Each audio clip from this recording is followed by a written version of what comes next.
Morning.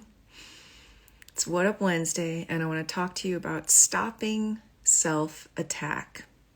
Stopping self-attack and setting up the right boundaries for your breakthroughs. So on that note, What Up Wednesday? Oh, I could not do that. But I had to tell you first what I was going to talk about. So, this is so important.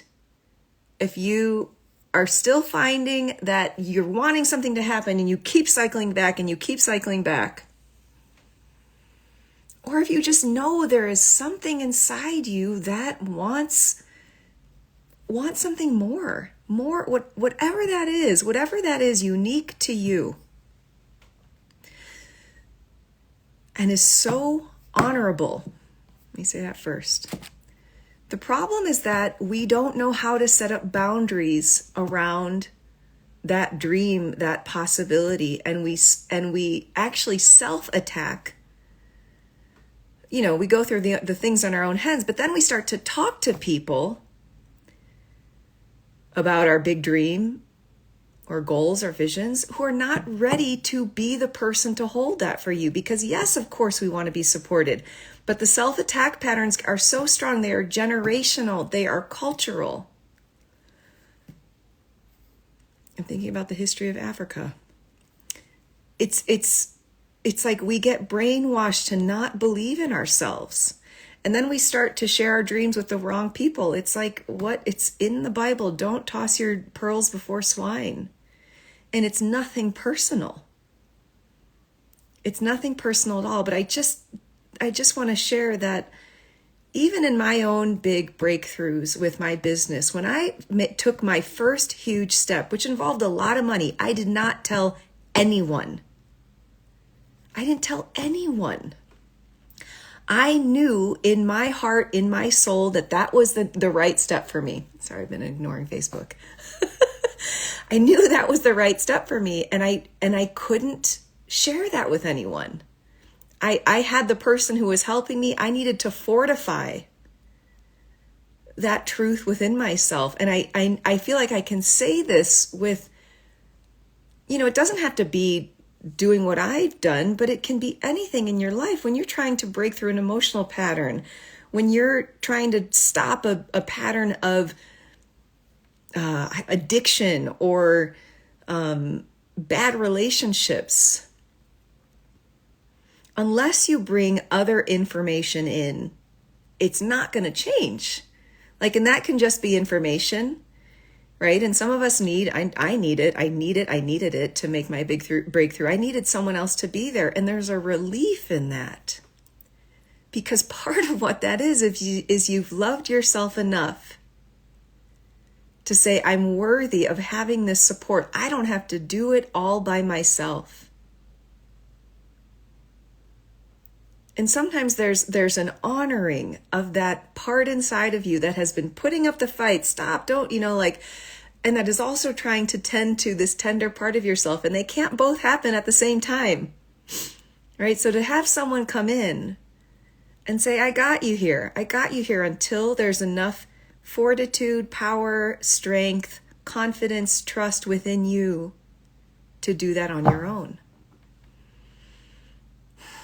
Can you tell I'm passionate about this message? I am. And I've walked through it. And I feel like I can hold my choices around this stuff on my own now. I've surrounded myself with people who've done the same thing as I have. And I keep surrounding myself with people who've done more. That's how I continue to grow. So, just looking at your life, are you self-attacking and not even realizing it? If you're trying to make something happen and you start to seek counsel from people who have not made that thing happen, it's not always the best counsel. And my mentor said this to me so many times, and I see it and I get it on so many different levels now. Surround yourself with the people who are doing and being what you want to do and be. It's not personal, but it's effective. And again, it's not personal. I think some part of us thinks we're losing. We are losing what we know. We are losing what we know, but we're not. But we're not. We're no longer compromising who we are. And that allows you to step into, to receive a connection to your own divinity, your spirit, your God, your higher being, whatever that is. Just more energy, if you don't like those words.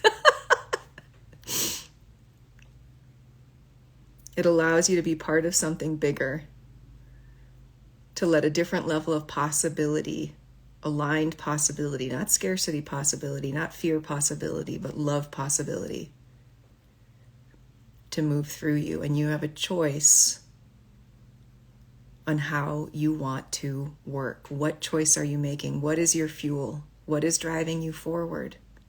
We can feel this in our bodies once we start to pay attention, but we need to start opening up the door to paying attention to that.